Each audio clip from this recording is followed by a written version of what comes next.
안녕하세요. 결혼 6년차 딩크 부부입니다. 잠도 안 오고 남편에게 서운한 감정이 사라지질 않아 답답한 마음에 글을 올려봅니다. 11월 초 토요일 새벽에 끝번호 0112번으로 전화가 왔습니다. 제 동생이 안 좋은 일로 많이 다쳤고 동생은 어떤 소지품도 가지고 있지 않은 상태라며 오실 수 있냐는 전화였습니다. 다른 지역이었고 1시간 정도 떨어진 곳이었어요. 너무 놀라서 바로 가겠다 하고 전화를 끊었고 남편에게 상황 설명을 했습니다. 그리고 수중에 가진 현금이 얼마 없어 남편 카드를 빌렸어요. 저는 신용카드를 사용하지 않고 반반 생활비를 내고 있으며 다다음 날이 월급이라 묶여있는 돈 외에 큰 돈이 없는 상태라 혹시나 하는 마음에 빌린 거였습니다. 택시를 타고 그곳에 갔고 택시비는 카드로 결제를 했습니다. 그리고 도착한 곳에서 동생을 보고 많이 놀랐어요. 상의가 전부 피투성이었고 응급처치를 받은 듯 곳곳에 붕대와 거즈가 보였거든요. 점퍼 하나 없이 얇은 티셔츠 한 장을 입고선 덜덜 떨고 있는 동생을 데리고 저희 집과 걸어서 20분 거리에 있는 동생 집으로 갔습니다. 우선 조금 재우고 남편에게 전화해서 울면서 상황 설명을 했고 아침에 다시 병원에 갔습니다. 경찰서에서 응급처치만 한 거니 다시 병원 가서 검사를 받으라고 했었거든요. 검사와 다른 치료를 다 마치고 결제를 하니 바로 남편에게 전화가 오더군요. 왜 이렇게 비싸냐? 왜 이렇게 많이 썼냐? 하고요. 처음엔 좀 황당했지만 상해다 보니 병원비가 비싸다. 다 갚겠다. 하고 설명을 했고 다시 동생 집으로 와서 침대에 눕혔습니다. 그리고 혼자 마트에 가서 소고기와 전복 등 이것저것 사고 나서 결제를 하니 또 전화가 왔습니다. 돈 많이 쓴다고요. 이날 한 35만원 정도 썼던 것 같고 다 갚을 생각이었습니다. 이전에도 남편한테 5만원이든 10만원이든 빌리면 꼭 갚았거든요. 전에도 그래왔고 그날 쓴 돈도 분명히 갚을 거라고 말했었습니다. 동생이 다쳐서 마음이 아프고 심란한 상황인데다 새벽에 제가 울고 상황 설명까지 했는데도 돈 얘기만 계속하는 남편에게 정말 정이 뚝 떨어지더군요. 저희 집에서 20분 거리에 동생이 자취방을 잡을 만큼 동생과 저는 각별한 사이이고 그 정신없는 와중에도 제 폰번호를 뚜렷하게 기억할 만큼 연락 또한 자주 했습니다. 그리고 형부에게도 엄청 잘하는 착한 동생이에요.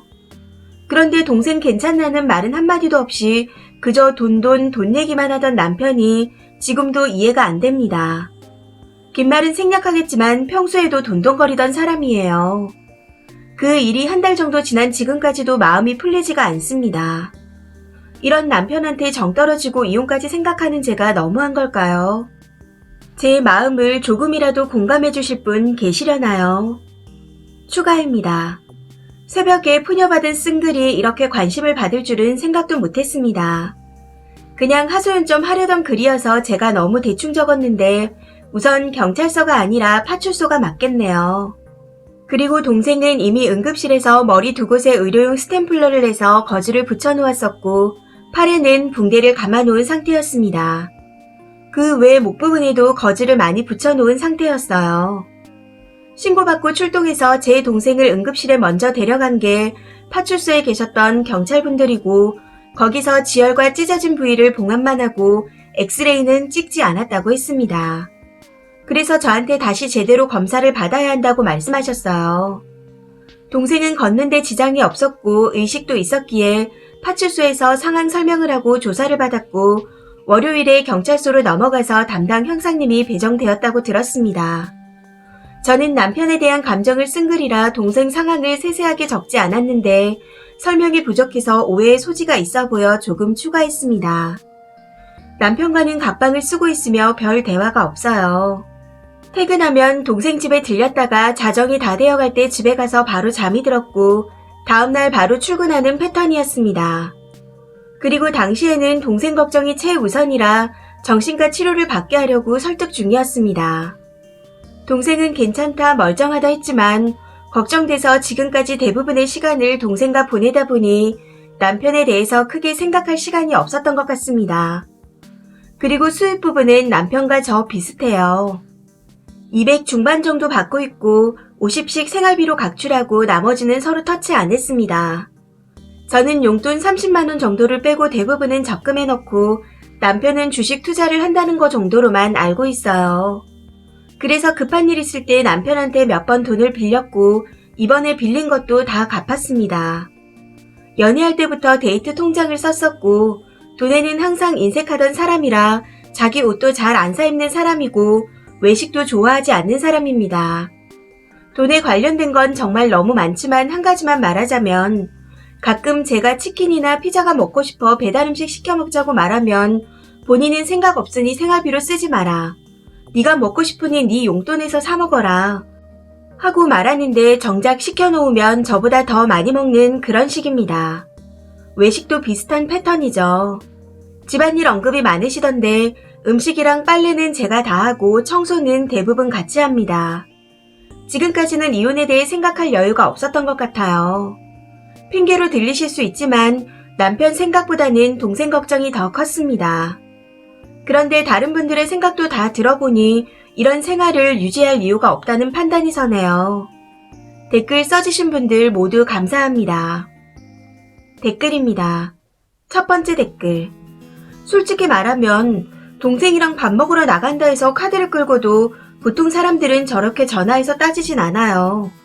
그냥 돌아와서 왜 이렇게 많이 나왔냐고 말하고 돌려받으면 되죠.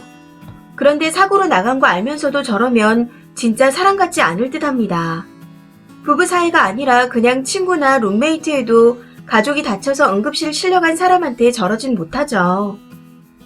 두 번째 댓글. 보통 저런 상황이면 그것도 새벽이라면 같이 가지 않나요? 돈도 돈인데 어떻게 저러나 인간이. 저도 정이 뚝 떨어질 것 같아요. 세 번째 댓글. 아직도 같이 살아요? 님 아프거나 경쟁력 없으면 말려 죽일 것 같은데요. 사람이 다쳤다는데 남도 아닌 가족이 같이 가주지도 않고 걱정 한마디도 없이 돈덩거리는 놈이 정상인가요? 측은지심이라고는 없는 놈인가? 그냥 지인이 다쳐서 연락할 곳 없어 연락이 왔다 해도 저러지는 않겠네요. 네 번째 댓글. 멀쩡한 남편이었음 애초에 그 새벽에 부인을 혼자 보내지 않아요. 남도 아니고 가족인데 얼마나 다쳤는지 상황이 어떻는지 보다 지 카드값에 온 신경을 집중하고 전화까지 해대고. 참 또라이 소시오패스가 따로 없네요. 짠돌이라고 다 저러지 않습니다. 그냥 님 남편이 인간 같지 않은 쓰레기일 뿐.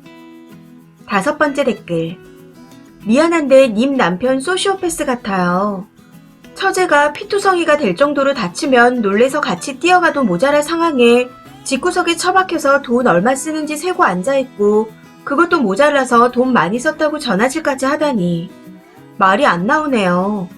유치원생, 초등학생도 크게 다쳤다 하면 괜찮냐, 많이 안 다쳤냐 하며 놀라기부터 하는데 저런 놈 평생 끼고 사실 건가요? 진지하게 궁금해서 여쭤봐요. 여섯 번째 댓글. 난 내 동생이랑 님처럼 각별한 사이는 아니지만 그렇다 해도 내 동생 다치고 아픈데 돈 몇백을 긁은 것도 아니고 더군다나 갚을 거라고 했는데도 저 따위로 돈덩거리면 카드를 내리 꽂았을 것 같네요. 같이 살고 있는 님이 상당히 대단해 보입니다. 비위도 좋으시네요. 님 인내력 천재인 듯 합니다. 일곱 번째 댓글. 쓰니는 정신 차리고 꼭 이혼하세요. 변호사 상담부터 하시고 이혼 준비하셔야겠어요. 저는 님 남편 같은 사람과는 룸메이트도 못하겠어요. 이 사연은 여기까지입니다. 시청해주셔서 감사합니다.